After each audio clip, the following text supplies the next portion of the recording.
Hi hello നമസ്കാരം. നമ്മുടെ ഇന്നത്തെ റെസിപ്പി ഒരു തേങ്ങാച്ചോറാണ്. നമുക്കിത് വളരെ എളുപ്പത്തിൽ തന്നെ ഇത് ഉണ്ടാക്കിയെടുക്കാൻ പറ്റും. നല്ലൊരു ലഞ്ച് ബോക്സ് റെസിപ്പിയാണ്. കുട്ടികൾക്ക് സ്കൂളിലേക്കാണെങ്കിലും വലിയ ആൾക്കാർക്ക് ഓഫീസിലേക്കൊക്കെ കൊണ്ടുപോകാൻ പറ്റുന്നൊരു റൈസാണ്. നമുക്കിത് എങ്ങനെ ഉണ്ടാക്കണം എന്ന് നോക്കിയാലോ.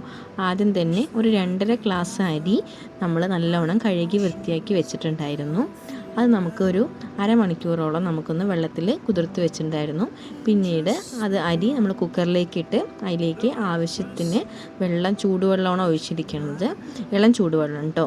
അതായത് 1 ഗ്ലാസ് അരിക്ക് 1.5 ഗ്ലാസ് വെള്ളം എന്ന കണക്കിന് വെള്ളം എടുത്തിട്ട് അതിലേക്ക് ഒഴിച്ചു കൊടുത്ത് പിന്നീട് അതിലേക്ക് ചോറിന് ആവശ്യമായ ഉപ്പും അതുപോലെ തന്നെ കുറച്ച് വെളിച്ചെണ്ണ ഒഴിച്ച് നല്ലോണം ഒന്ന് ഇളക്കി യോജിപ്പിച്ച ശേഷം ഗ്യാസ് കത്തിച്ചിട്ടുണ്ട്.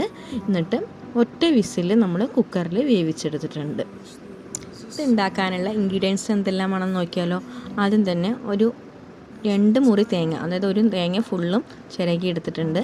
പിന്നീട് കുറച്ച് കായപ്പൊടി, അതുപോലെ തന്നെ ഉണക്കമുളക്, പച്ചമുളക്, ഇഞ്ചി, കറിവേപ്പില, മല്ലിയില, ഉഴുന്നുപരിപ്പും കടലപ്പരിപ്പും, അതുപോലെ തന്നെ കടുക്, നിലക്കടല, ഇതൊക്കെയാണ് നമ്മളിതിലേക്ക് ചേർക്കാൻ പോകുന്നത്. ആദ്യം തന്നെ ഒരു ഉരുളി വെച്ചിട്ടുണ്ട്. അതിലേക്ക് നമ്മൾ വെളിച്ചെണ്ണയാണ് ഒഴിച്ചു കൊടുക്കുന്നത്. ശരിക്കും വെളിച്ചെണ്ണയിൽ തന്നെ ഉണ്ടാക്കുമ്പോഴാണ് അതിൻ്റെ നല്ലൊരു സ്മെല്ലൊക്കെ ഉണ്ടാവുക. അത് കാരണം വെളിച്ചെണ്ണ തന്നെ മാക്സിമം എടുക്കാൻ നോക്കണം കേട്ടോ. പിന്നെ നമ്മൾ അതിലേക്ക് വെളിച്ചെണ്ണ ചൂടായി വന്ന ശേഷം കടുക് ഇട്ട് കൊടുത്തിട്ടുണ്ട്. കടുക് നല്ലോണം തന്നെ പൊട്ടി വന്ന ശേഷം നമ്മുടെ ഉഴുന്ന് പരിപ്പും അതുപോലെ തന്നെ കടലപ്പരിപ്പും ഇട്ട് കൊടുത്തിട്ടുണ്ട്. അതിൻ്റെ ഒപ്പം തന്നെ നമ്മൾ നിലക്കടല കൂടി ചേർത്ത് കൊടുത്ത് നല്ലോണം തന്നെ ഒന്ന് ഇളക്കി യോജിപ്പിച്ചെടുത്ത ശേഷം ഒരു ബ്രൗൺ കളറൊക്കെ ആവുമല്ലോ, ഒന്ന് മൂത്ത് വരണ വരെ നമ്മൾ നല്ലോണം തന്നെ ഒന്ന് ഇളക്കി കൊടുക്കണം. നല്ലോണം ഒന്ന് മൂത്ത് വന്നിട്ട് നമുക്കിനി ഇതിലേക്ക് പച്ചമുളക്, ഇഞ്ചിയും കൂടി ചേർത്ത് കൊടുക്കാം. അത് നല്ലോണം തന്നെ മൂത്ത് വരട്ടെ. നല്ലോണം തന്നെ ഒന്ന് ഇളക്കി യോജിപ്പിച്ച് എടുക്കാം. ഇനി നമുക്കിതിലേക്ക് നമ്മുടെ ഉണക്കമുളക് കൂടി ചേർത്ത് കൊടുക്കാം. ഉണക്കമുളക് കൂടി നമ്മളിതിലേക്ക് ചേർത്ത് കൊടുത്തിട്ടുണ്ട്. ഇനി നല്ലോണം തന്നെ ഒന്ന് ഇളക്കിയെടുക്കാം. ഈ സമയത്ത് ഞാൻ കുറച്ച് കായപ്പൊടി ഇട്ടിട്ടുണ്ടായിരുന്നു, വീഡിയോ ഒന്ന് മിസ്സായിട്ടുണ്ട് കേട്ടോ. അപ്പോൾ അങ്ങനെ നമ്മൾ ഇനി കുറച്ച് കറിവേപ്പില കൂടി അതിലേക്ക് ആഡ് ചെയ്ത് കൊടുത്തിട്ടുണ്ട്.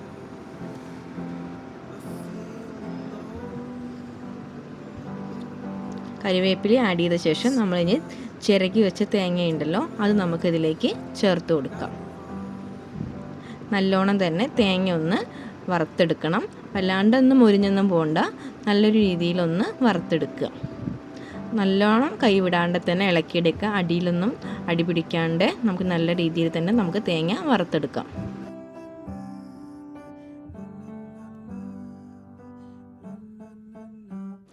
അങ്ങനെ തേങ്ങ നല്ലവണ്ണം തന്നെ വറുത്ത് വന്നിട്ടുണ്ട്, പാകമായിട്ട് തന്നെ വന്നിട്ടുണ്ട്.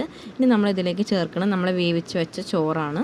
അത് വിസിലെല്ലാം പോയിട്ട് പാകത്തിന് തന്നെ വെന്ത് വന്നിട്ടുണ്ടായിരുന്നു. നമുക്കിനി റൈസ് കൂടി അതിലേക്ക് കുറേശ്ശായിട്ട് നമുക്കത് ഇട്ട് കൊടുക്കാം. അങ്ങനെ നമ്മൾ റൈസ് ഇട്ട് കൊടുത്തിട്ടുണ്ട്. നമുക്കതിൻ്റെ കട്ടകളൊക്കെ ഒന്ന് ഉടച്ച് നല്ല രീതിയിൽ ഇത് മിക്സ് ചെയ്ത് എടുക്കണം. അങ്ങനെ ബാക്കിയുള്ള ചോറ് കൂടി ഇട്ട് നല്ലോണം തന്നെ കട്ടകളൊക്കെ ഉടച്ച് നമ്മുടെ വറവായിട്ട് നമ്മുടെ റൈസ് നല്ലോണം മിക്സ് ചെയ്ത് ഒരു പരുവാക്കി എടുക്കുക.